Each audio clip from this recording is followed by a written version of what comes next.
Yes, guys. Now let's solve a question on the concept of osmotic pressure. Guys, ये बहुत ज़्यादा interesting question है, and even this question has been asked in a competitive exam. So the question is that we have a 5.25% of an unknown solution, and guys at the same time हमारे पास एक और solution है of 1.5% urea. तो basically guys इस क्वेश्चन में हमारे पास दो सॉल्यूशन हैं.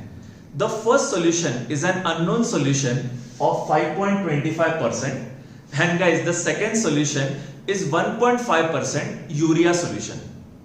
अब गाइस ये जो दोनों सॉल्यूशन है, both of these solutions have the same osmotic pressure. Guys ये हमें क्वेश्चन में दिया है that both of these solutions are isotonic solutions. Guys ये डेफिनेशन बहुत ज्यादा इंपॉर्टेंट है. आइसोटोनिक सॉल्यूशंस का मतलब ये होता है that both the solutions will have the same osmotic pressure. और guys क्वेश्चन में ये भी दिया है that both of these solutions have the same density. तो बेसिकली guys हमारे पास दो solutions हैं. The first solution is an unknown solution of 5.25% and जो second solution है it is 1.5% urea solution. Guys ये जो दोनों solution हैं दोनों का osmotic pressure same है and both of these solutions have the same density. तो guys इस क्वेश्चन में हमें जो फर्स्ट अननोन सॉल्यूशन है उसका जो सोल्यूट है उसका मोलार मास फाइंड आउट करना है. तो बेसिकली गाइस हमारा जो फर्स्ट सॉल्यूशन है उसमें जो अननोन सोल्यूट है उसका जो मोलार मास है ये हमें फाइंड आउट करना है. आप स्क्रीन पे देख सकते हो मैंने लिखा है m is equal to question mark. मतलब जो फर्स्ट सॉल्यूशन का अननोन सोल्यूट है उसका जो मोलार मास है ये हमें कैलकुलेट करना है. एंड गाइस उन्होंने हमें क्वेश्चन में यूरिया का मोलार मास दे रखा है. The molar mass of urea is actually equal to 60 grams per mole. तो बेसिकली गाइस हमें बस ये कंसेप्ट यूज करना है that both the solutions have the same osmotic pressure and easy calculation करके फर्स्ट सॉल्यूशन का जो सोल्यूट है उसका मोलार मास हमें आंसर में आ जाएगा. So let's move ahead to the next slide in which we'll look at the calculations for this question. Yes guys, चलो बहुत अमेजिंग तरीके से इस क्वेश्चन को सॉल्व करते हैं. तो बेसिकली गाइस हमारे पास दो सॉल्यूशन है. तो let's call the first solution as number 1 and let's call the second solution यानी कि यूरिया का सॉल्यूशन एज नंबर 2. तो बेसिकली गाइस क्वेश्चन में ये दिया है कि in the first solution we have 5.25%. तो इसका मतलब ये होता है गाइस कि अगर आप 100 ग्राम ऑफ सॉल्यूशन ले लेंगे तो उसमें से 5.25 ग्राम्स सोल्यूट का होगा. ये आपको मैं वापस एक बार बता देता हूं. गाइस 5.25% का मतलब ये होता है कि अगर आप 100 ग्राम्स ऑफ सॉल्यूशन लोगे तो उसमें से 5.25 ग्राम्स यानी कि 5.25% ऑफ 100 ग्राम्स हमारे सोल्यूट का होगा. तो गाइस क्योंकि इसको हम नंबर 1 बोलने वाले हैं तो हम ऐसा बोल सकते हैं कि given mass of solute in the first solution is equal to 5.25 grams.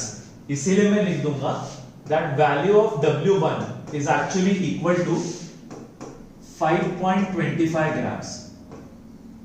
Guys obviously इसमें हम अज्यूम कर रहे हैं कि हमारे जो सॉल्यूशन का मास है वो 100 ग्राम्स है. तो अगर हमारे सॉल्यूशन का मास 100 ग्राम्स है तो हमारा जो अननोन सोल्यूट है उसका गिवन मास हो जाएगा 5.25 ग्राम्स. गाइस बेसिक कैलकुलेशंस है ऑफ परसेंटेज. अब सिमिलर लॉजिक से जो हमारा सेकंड सॉल्यूशन है यानी कि यूरिया का सॉल्यूशन वो 1.5% है. तो गाइस अगर मैं फिर से ये अज्यूम करूं कि we have 100 grams of solution तो उसका मतलब हमारे यूरिया का गिवन मास हो जाएगा 1.5 ग्राम्स.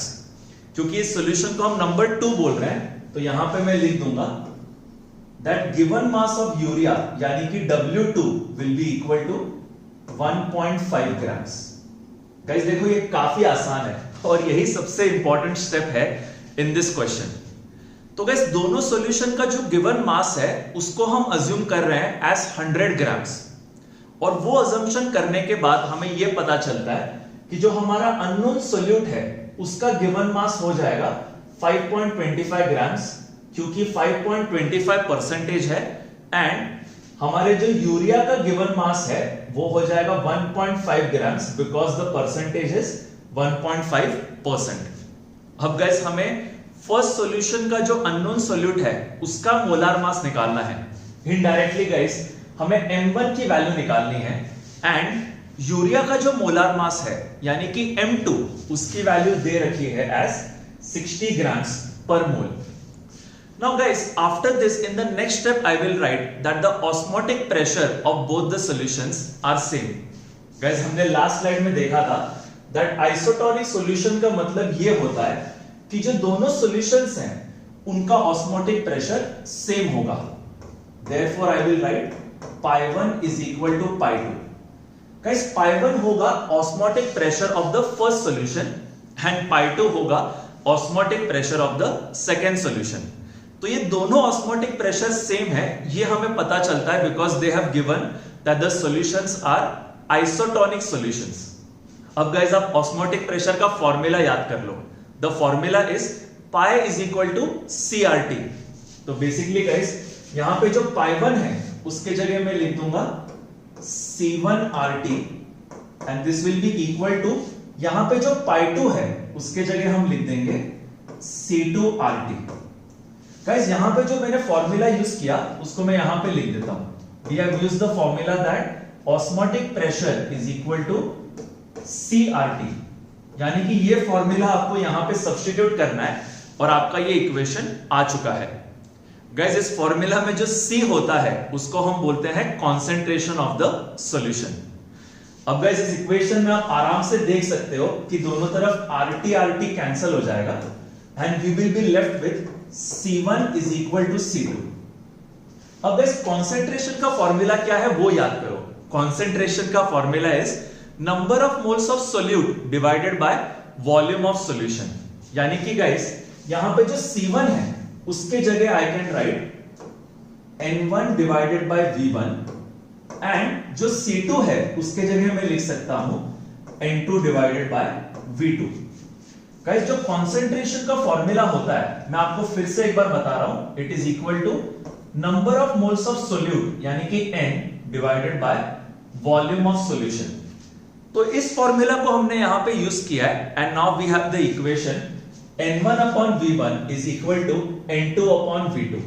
बेसिकली ये फॉर्मूला हमने यहां पे सब्स्टिट्यूट कर दिया है। अब गाइस आप क्वेश्चन के स्टार्ट में चले जाओ और याद करो कि हमने सॉल्यूशन का मास कितना अज्यूम किया है। Guys we have assumed in the first step that both the solutions have the same mass that is 100 grams. अब गाइस अगर दोनों सॉल्यूशन का मास सेम है और क्वेश्चन में ये दिया है कि both solutions have the same density, तो इसका लॉजिकल मीनिंग ये होगा कि both solutions have the same volume. Guys देखो मैं आपको फिर से एक बार बता देता हूं, डेंसिटी का फॉर्मूला होता है मास अपॉन वॉल्यूम। हमने स्टार्टिंग में अज्यूम किया है कि both solutions are of 100 grams, इसका मतलब दोनों सॉल्यूशन का मास सेम हो गया और क्वेश्चन में दिया है that both solutions have the same density. अब गाइस डेंसिटी भी सेम है, मास भी सेम है, यानी कि दोनों सॉल्यूशंस का जो वॉल्यूम होगा वो भी क्या हो जाएगा, सेम। इसका मतलब गाइस इस इक्वेशन में जो दोनों तरफ वॉल्यूम है वो कैंसिल हो जाएगा। Now will be left with an easy equation that N1 is equal to N2। बस हमें ये सॉल्व करना है और हमारा फाइनल आंसर आ जाएगा। So basically guys number of moles का जो फॉर्मूला होता है it is given as given mass upon molar mass. तो बस ये फॉर्मूला को हम सब्स्टिट्यूट करेंगे और हमारा फाइनल इक्वेशन आ जाएगा। गाइस इस इक्वेशन में या फिर इस क्वेश्चन में हमें ये दे रखा है कि what is the molar mass of urea and उन्होंने हमें ये भी दिया है कि जो दोनों सोल्यूट हैं यानी कि अननोन सोल्यूट और यूरिया वाला सोल्यूट दोनों का गिवन मास क्या है। तो basically I will substitute this formula out here और हमारा इक्वेशन बन जाएगा W1 divided by M1 is equal to W2 divided by M2।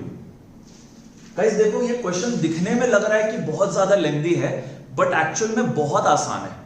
हमने सबसे पहले ऑस्मोटिक प्रेशर का फॉर्मूला यूज किया, pi is equal to CRT। उसके बाद हमने कॉन्सेंट्रेशन का फॉर्मूला यूज किया, number of moles of solute upon volume of solution. और बस अभी हम नंबर ऑफ मोल्स का फॉर्मूला यूज कर रहे हैं which is given mass upon molar mass. तो बेसिकली गाइस ये हमारा इक्वेशन आ चुका है W1 upon M1 is equal to W2 upon M2। अब गाइस अगर आप क्वेश्चन के स्टार्ट में चले जाओ तो हमने W1 की वैल्यू कैलकुलेट कर ली थी, it was actually 5.25 grams divided by M1 की वैल्यू हमें फाइंड आउट करनी है and this is equal to W2 की वैल्यू भी हमने फाइंड आउट करी थी which was 1.5 grams divided by M2 की value is given which is 60। तो बेसिकली गाइस हम बस सब्स्टिट्यूशन कर रहे हैं और हमारा आंसर आ जाता है। अब आप इसको सॉल्व करोगे तो आपके M1 की वैल्यू आ जाएगी which will be equal to 210 grams per mole. यानी कि गाइस जो हमारा अननोन सोल्यूट है उसका molar mass is actually equal to 210 grams per mole. तो चलो मैं आपको बहुत अच्छे से समराइज कर देता हूं so that we can end this question. तो बेसिकली गाइस इस क्वेश्चन में ऐसा दिया है that both the solutions are isotonic, यानी कि in the first step we will write π1 is equal to π2, मतलब जो दोनों का ऑस्मोटिक प्रेशर होगा वो सेम हो जाएगा। इसके अलावा गाइस हमने ये अज्यूम किया कि both the solutions have the same mass और इस सेम मास को हमने ले लिया एज 100 ग्राम्स। इससे हमें पता चल गया कि जो हमारा फर्स्ट सॉल्यूशन है उसमें जो अननोन सोल्यूट है उसका गिवन मास हो जाएगा 5.25 ग्राम्स, यानी कि गाइस यहां पे जो W1 है उसकी वैल्यू हो जाएगी 5.25 grams. And guys similar logic से हमें यह भी पता चल गया कि जो यूरिया का गिवन मास है वो हो जाएगा 1.5 ग्राम्स, यानी कि ये जो W2 की वैल्यू है इट बिकम्स 1.5 ग्राम्स। अब गाइस उसके बाद हम लोगों ने फॉर्मूला यूज किया that osmotic pressure is equal to CRT। C होता है कॉन्सेंट्रेशन और उसका फॉर्मूला है number of moles of solute divided by volume of solution. अब यार देखो हमने ये अज्यूम किया है कि both the solutions have the same mass और क्वेश्चन में दिया है that both the solutions have the same density. इसका मतलब guys both the solutions will have the same volume. तो वो यूज किया और उसके बाद हमें इक्वेशन मिल गया N1 is equal to N2। अब लास्ट स्टेप में गाइस हमने फॉर्मूला यूज किया है ऑफ नंबर ऑफ मोल्स, जिसका फॉर्मूला होता है given mass upon molar mass. तो यार इजी लैंग्वेज में अगर मैं आपको बोलूं तो बस हमने 3 फॉर्मूलाज यूज किए और इसका कैलकुलेशन काफी ज्यादा इजी है। So in conclusion guys isotonic solution का मतलब होता है both the solutions will have same osmotic pressure. And guys इस क्वेश्चन में हमने ऐसा अज्यूम किया है that both the solutions have the same mass and because उनका डेंसिटी भी सेम था इसीलिए both the solutions will have the same volume. So guys I hope you have enjoyed this video and you have understood the concept of osmotic pressure quite nicely. अब guys now we will move ahead to the next video in which we'll learn about colligative properties.